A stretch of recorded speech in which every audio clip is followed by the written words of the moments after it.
Welcome to the Smartphone Awards 2024. Every year, dozens and dozens of smartphones come out, and this is one of the most highly anticipated videos of the year where we get to reward and highlight some of the absolute best of them, and some of the worst. So we have 10 categories to go through tonight. Each one of them may have potentially some runner-ups or some honorable mentions, depending on if they deserve it, of course. But then every category will have its overall winner, and every overall winner will get a custom trophy that we've made, like usual. So if you are a tech company watching this and you win a trophy, reach out, let me know. I can send you the trophy. So there are a lot of phones on this desk in front of me from all different manufacturers, some of them flagships, some of them cheap, some of them big, some of them small, some of them easy to get, some of them hard to get, but they all have one thing in common, which is they all came out during this calendar year of 2024.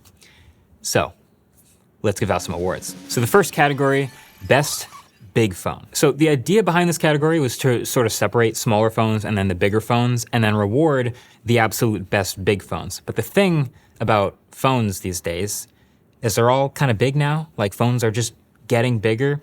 So I'm gonna try to reward the absolute biggest ones and the ones that make the most use of having a little bit of extra space. So like, here's an example. The ROG Phone 9, this came out late in the calendar year, but because it's a gaming phone, they sort of target all the things that make it good at gaming, and they also happen to make it a great regular phone. Huge 6.8-inch screen, also huge speakers, also huge battery.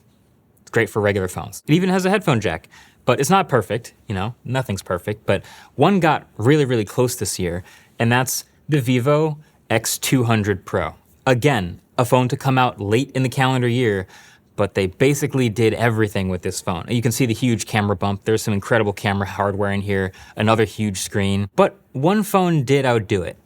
And there was one big phone that kind of nailed everything about being a big phone, and that's the winner, which is the Samsung Galaxy S24 Ultra. Samsung has got this formula down to a science. They have made a really good use of space in the Ultra series of phones for years now.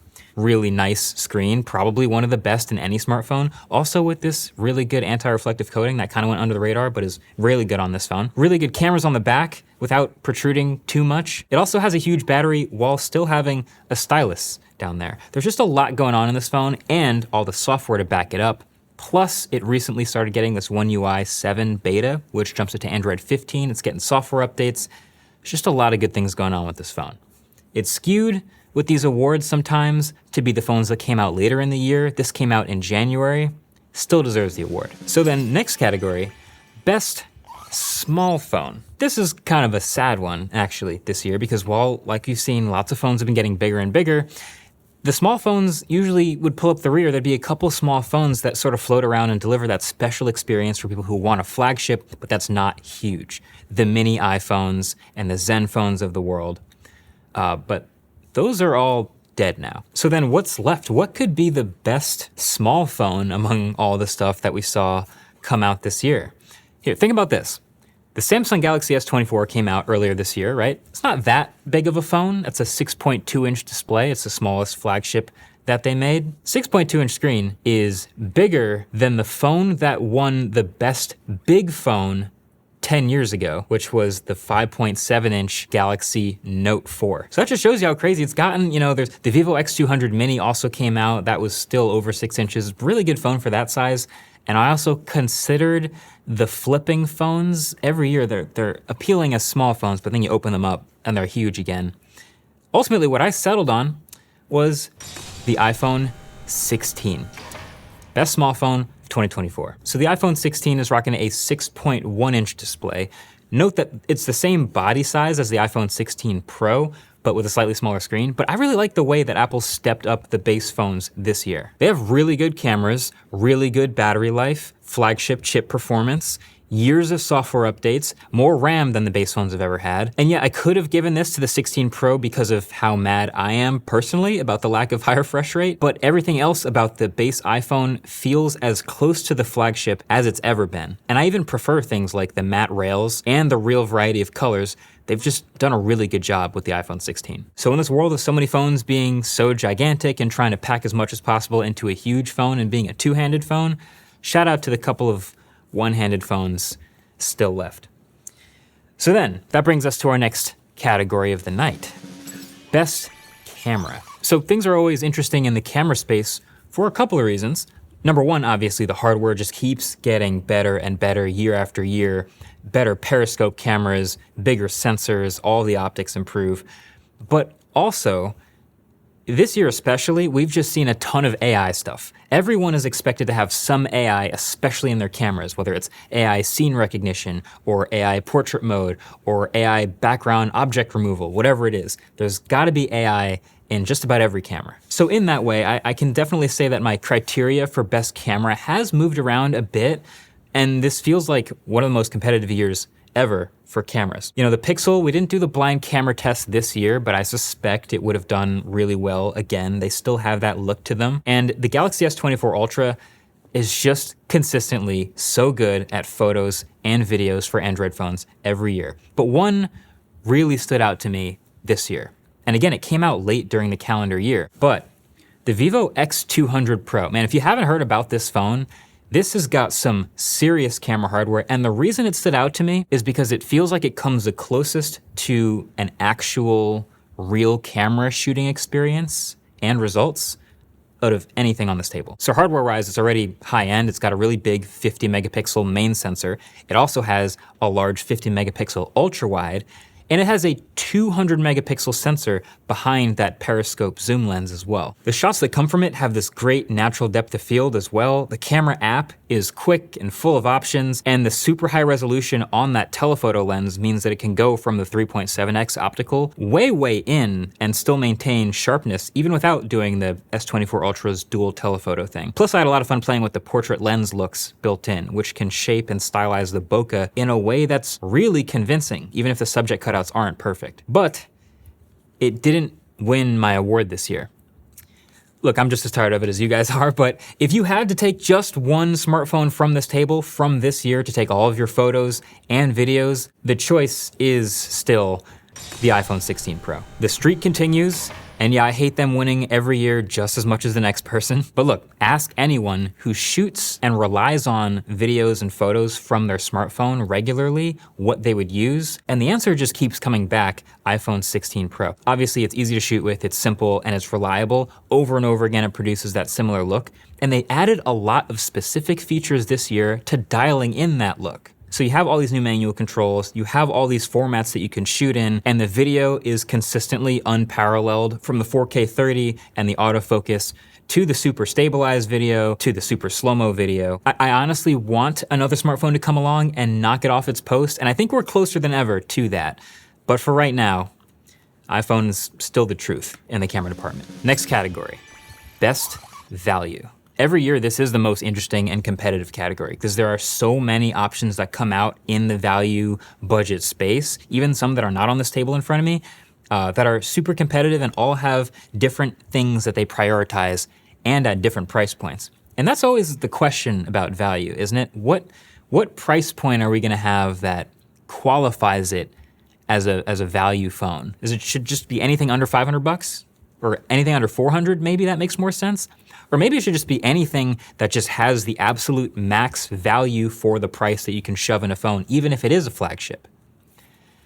And that's actually what I'm doing. The fact is, it's just harder though for a more expensive phone to actually deliver on much more value. The classic law of diminishing returns. How can an $800 phone give you twice as much value as a $400 phone? It just can't. So, you know, Redmi every year has a ton of really competitive options. Also, it seems like Poco is always churning out at every single price point they possibly can.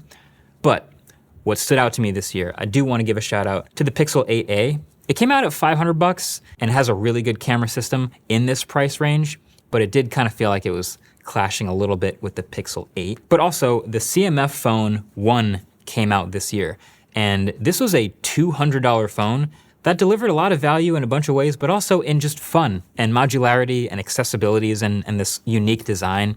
And you don't see any really other, I guess one other orange phone on this desk, but this was a really interesting phone to come out and was actually easy to recommend. So 200 bucks, it gets a shout out for sure. But my winner for best value for 2024, that's gonna go to the Nothing Phone 2a. So this phone launched at $350. It gave you a big, bright 120 hertz screen with uniform bezels all the way around. That's rare. Check. Flagship size 5,000 milliamp hour battery with 45 watt charging. Check. A serviceable 50 megapixel main camera plus an ultra wide if you need it. Check. Under display fingerprint reader. You know, it didn't benchmark super high, but their performance has always been really smooth. They do a great job optimizing their software. And then of course the glyphs on the back, however you feel about those. This was just one of those phones that costs way less than all the other flagships here, but as you use it, at least as I used it, it consistently feels as smooth as and as well thought out as any other flagship, especially with the smoothness of the software. So a big shout out to them for that. It keeps getting software updates. I hope it gets way more. Nothing Phone 2A, impressive value. 2024, there's your champ. So then next category, best battery. There's been a lot more phones pushing the battery limits this year. And you know, this award is just for battery experience overall, which includes battery life. So I can't help but notice when there's way more 5,000, 5,500, 6,000 milliamp hour batteries in these big flagships than I've seen in a long time. But it's not purely just the biggest battery capacity that's gonna win you my award for this. I'm not just gonna give this to the 28,000 milliamp hour Energizer phone. That does exist every year, it's crazy. It's just peace of mind, right? Long battery life is one thing, but then lots of good battery maintenance features. Convenient, fast charging is another thing. Like the big iPhones come out every year and they have really good battery life, but they just charge too slow. So the Samsung Galaxy S24 Ultra comes out this year, has a 5,000 milliamp hour battery with room for the stylus as well. It also has 45 watt peak charging and wireless charging, and it just seemed to last forever. Like this is a phone you could use all day easily with this big bright screen, but that wasn't enough. That wasn't enough. There was almost a subcategory of what I would consider like mega flagships that came out this year that sort of took things to the next level. Oppo Find X8 Pro. Again, a late addition to the calendar. 5,900 milliamp hour battery, and also 80 watts of peak charging. So this can go 0 to 100 in a little under an hour. It also could do 50 watt wireless charging with the right AirVook charging pad. It's ridiculous. Still wasn't enough. The Vivo X200 Pro also came out this year, had a 6,000 milliamp hour battery and 90 watt charging. Still wasn't enough, because there is one phone that crossed my desk this year, again pretty late, that had two things that I hadn't really seen much at all during the calendar year, which was the new Snapdragon 8 Elite chip and a 7,000 milliamp hour battery.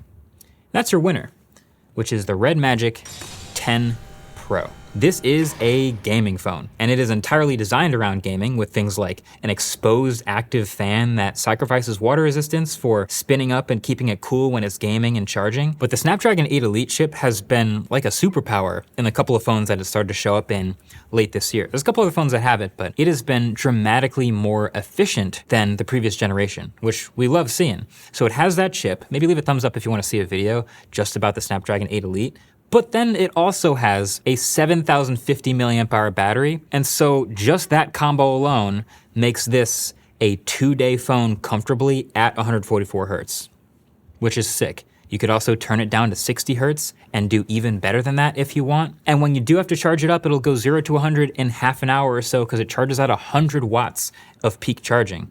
So it's just got a lot going for it. It also has all the battery maintenance features. You can cap it at 80% charging if you want. It's also got bypass charging to avoid thermal damage. There's just a lot in the battery department. Red Magic 10 Pro, Battery Champ 2024. So our next category is the best design. If you hang out in the YouTube comment section long enough, you'll read things like, smartphones are just kind of boring these days. Like they're all the same as last year. Have we reached peak smartphone? Is nothing different anymore? And if you agree with that, you kind of have to ignore some of the most interesting stuff happening around the edges. Some of the most innovative and fascinating design choices that we've seen in a long time, worth honoring a little bit in 2024. The CMF Phone 1 that I talked about earlier, this is one of those great examples. A super budget phone that tries to stand out by doing something a little bit different. Design, like a fun design being the reason you buy this $200 budget phone over others. I actually think from its big brother company, the Nothing Phone 2A, did a lot of similar things. It's the glyph design on the back, the transparent stuff. They had some special editions. They thought a lot about design in this phone and connected it to the software, which I think is really cool. But when I'm giving a design award, I don't want to give it to anything that had a critical flaw. Like, I want to give it to someone that just definitely didn't do anything wrong, like S24 or Pixel 9. But that would be boring. So my design award winner for 2024 is the Huawei Mate XT, AKA the trifold. Look, you guys have seen the video on this phone. There were some rumors now about it maybe not being super durable. Honestly, probably true. There was articles about maybe some bad press being covered up because it's Huawei and this phone's coming straight out of China and they want to kind of cover that.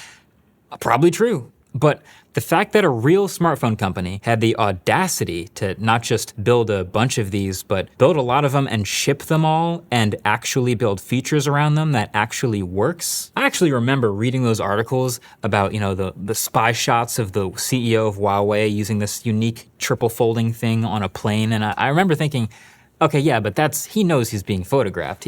That's not a real phone. Not only did they actually do it, but this is a crazy impressive phone. It's super thin, it has the hinges, it has the battery distributed through everything, it's got the cameras on the back, they've got software features that work with both 2 and 3 panels. There's just so much going for it. I can't not give this the award. Very deserving of the design award for 2024. So then next category, conveniently, best foldable. So we added this new category last year just because it was becoming more clear than ever that foldables were, first of all, more plentiful than ever before. There's more options than ever before, and it feels like they're here to stay, at least for a while. So let's reward the good ones. And, at the beginning of the whole foldables category, it was kind of all Samsung. Like, they had that early lead because they dove in so early, and they still make the Z Fold 6, and it's a solid phone, but I wouldn't say they're holding the torch anymore. I would actually say this phone right here, this is the Honor Magic V3. This is kind of the mantle right now for best overall foldable hardware. There's so much good about this hardware. I mean, it's extremely thin, it feels flagship. From the lack of a crease inside to how much battery and how much camera they fit in this phone, really, really sturdy hinge. This is a great, really solid piece. There's also the triple fold, that's a crazy design as we already know, but I'm giving the award for best foldable of 2024 to the Pixel 9 Pro Fold. I really like what Google did with the design and the hardware and the software of the second ever folding Pixel. They did change a lot and it is still very usable while closed, but they trimmed up all the dimensions, they flattened the sides, they improved the hinge, the cameras are all better, and it feels, among the world of folding Android phones that we have right now, like the most polished. At least there's a lot of good Android stuff going on to take advantage of the folding screen. Like, if you forced me to use a folding phone right now, as much as I would want the hardware of the Honor, I would pick the Pixel Fold. And I came close to dailying this phone for quite a while in this year. Really big fan of this phone. And if you've gotta have a flip, because the flipping thing is different from the folding thing, I would still say Samsung carries the torch there as well. So, a little shout out to the Z Flip 6. No trophy for you, sorry, but shout out to the Pixel 9 Pro Fold. So next category, one that's been here again for all 10 of these, is the Most Improved Award. So Most Improved year over year. My first thought when putting this category together was, this might be the hardest one to give out this year. Like, what really stood out as the biggest delta, the biggest change? A lot of times it's one that actually went wrong the previous year and sort of righted the ship, or maybe took a big leap in something that was bad the previous year. But what really had the biggest change from its previous year? I mean, you have the Oppo Find X8 Pro, which, okay, much brighter screen this year. They've got improved cameras. This new back is really nice, and also it's got the new chipset and the new software, and it's a little more squared up. And that's nice. I don't know if it's gonna win Most Improved though. And actually, for the first time in a while, the base iPhones were in consideration for this one. The iPhone 16, this generation, did the most relative to the previous base iPhone to get it close to the Pros that we've ever seen. And that's good for us. Like, more RAM, great chipset, improved cameras and the new layout, and obviously it has the camera control button that the Pros have. But it also isn't that much better. I think it's pretty clear though, the most improved smartphone over last year's version Yeah, that is definitely the Pixel 9 Pro Fold. The foldable Pixel was something we'd wanted for a long time, and the first Pixel Fold last year was a cool idea, right? Like, we all wanted to see it, and Google finally delivered it. But if we're being honest with ourselves, it didn't really excel in any way with the hardware, especially. Like, it was cool seeing Android could improve and handle the bigger screen on the inside, but I mean, that thing had some pretty thick bezels in there. It didn't even fold flat. I'm gonna say that again. It didn't even fold flat. So the second generation Pixel Fold here represents a glow up in every single way. Like, every square millimeter of this got better. I think a lot of us were expecting to see a second generation OnePlus foldable, but they just didn't make it. But this is kind of the closest I think we could see to that. Much better cameras, much better thinner hinge. The whole thing is skinnier. The bezels on the inside are much better. It folds flat. There's less crease. The outside screen is better. It's brighter. Everything is better. So just from inside to outside, well done, Google. Well done. So the next award is gonna go to the bust of the year. So, okay, this is a weird one. This is the award you hate to have to give, but I give it every year anyway to a phone that gets a shout out for how badly things went. But this is a little different from previous years, and you'll see why. I'm gonna just jump right into it. I'm giving the Bust of the Year award to the Asus Zenfone 11 Ultra. You get a big red trophy for this one, Asus.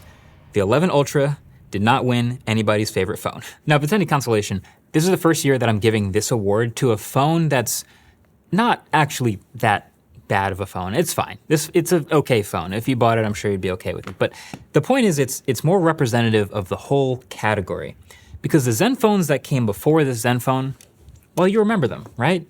Those were actually really interesting phones. They won previous awards. They took up some space in our heads as smartphone enthusiasts, where they were actually giving us what we said we wanted, which was a flagship phone that was actually small, that was actually one-handable, that fit everything we wanted into a compact size. And then they just turned it into this, just another generic big phone. It's fine, but we lost something today with the Zenfone. It's gotten to the point where I genuinely don't know if we're gonna keep giving out a best small phone award. Like, phones have, like I said, gotten bigger and bigger and bigger, and I gave you that stat earlier about how the small phones are all bigger than the big phones used to be. So does that mean we're gonna be giving out a best small phone award to a 6.5-inch screen phone in a year or two? It just doesn't feel right. But maybe by that time, phones will be even bigger and it'll feel like a small phone. I don't know. I haven't decided yet. Maybe your comments will help me. But this is the Bust of the Year. So our 10th and final category in the 10th year of the awards, it's the MVP. Phone of the Year. There's a lot of choices. This always feels like the highest pressure award. It's also my favorite just because what phone do I choose to carry the torch to sort of represent the entire year in smartphones? With all that we've just talked about, with all the exciting features and the risk takers and the comeback stories and the Bust of the Year and all this stuff, which phone gets the award? And I think my philosophy here is I am rewarding overall greatness. So there are a couple runner-ups here that absolutely deserve real spotlight for a minute. Vivo X200 Pro, especially. So like, I didn't even review this phone, but again, it came out late this year, and this phone, this is like got it all territory. It's got the awesome super bright screen. It's got the great chipset. It's got these incredible cameras and that shooting experience, great battery life, super fast charging. What doesn't it have? Maybe just the Snapdragon 8 Elite chip at this point, although it does have a pretty great MediaTek chip that's no slouch and that enables a lot of its features. But in general, you're in can't really go wrong territory here. But I keep, I'm looking around, there's some other really good ones here, and I can't help but look over back at the Pixel 9 Pro Fold. From being such a big comeback story for the Pixel Fold series and being such a good phone, a foldable that I would actually daily to this day, and doing so many things right, this feels like I should highlight it, so here we are. But it didn't win. You know what else feels worth highlighting though? This was the year of the base iPhone, especially getting way more praise than the Pro iPhones. This was the most complete base iPhone they've ever made. It's getting Apple Intelligence and all that, but it also got more RAM, new colors. I like the matte rails. This was a really good year for not spending $1,500 on an iPhone. But also, in these smartphone awards, I typically want to give a shout out to the phone that I am currently daily driving. I could use basically any phone, so maybe that means something to you. And so, that would be this one. This is the Pixel 9 Pro. XL that is kind of dinged up and scratched, but this is the phone I use. I use the XL over the smaller one just because of the extra battery life. But it didn't win. We're rewarding greatness here. The MVP for 2024 is the Samsung Galaxy S24 Ultra. This phone is just so good at everything. Literally everything. I don't know how many of you are golfers, but let me just make a quick analogy. This phone is 2024 Scottie Scheffler. How is he so good at everything? He's an incredibly long driver, but he's also one of the most accurate drivers on tour. He also leads tee to green strokes gained. He's also making every putt inside 10 feet. He has the short game. How is he so good at everything? But that's this phone. It's kind of boring, actually, and I think a lot of golf fans will appreciate that. So is Scotty, kinda, but that's the point, is it's not making a ton of headlines for any one flashy thing or any one bad thing. It's just so good. So if you want to reward a single phone with a great screen, a great chip, a great battery, great cameras, great software, great support, great durability, even the anti-reflective coating on the screen is way above average. Even the vibration motor is good. Even the speakers are good. And I don't even use the stylus. So this is the phone that I actually used the most during 2024. And I think probably of the last 6, 7, 8 years of reviewing smartphones, this is the phone that I've come back to after reviewing a phone more than any other. I think I use this phone for like 9 months out of the year, which doesn't sound like that much. But for me, that's a long time. This phone, it just does everything right. It deserves this award. It might not be the flashiest. It might be the most boring choice here, but I fully think it deserves it. This one carries the torch. I'm looking forward to seeing the sequel, but S24 Ultra, that's your phone of the year. And with that, thank you for 10 years of the Smartphone Awards. I don't get to do this for 10 years without you guys. Obviously the support and you watching means everything. And it's kind of the greatest job ever, getting to test all these different phones and review them all and give my honest feedback and thoughts on them, and to have that actually count for something. So it's motivating to me to want to make the next one even better than ever before. So 10 down, 10 more to go maybe. Catch you guys in the next one. Peace.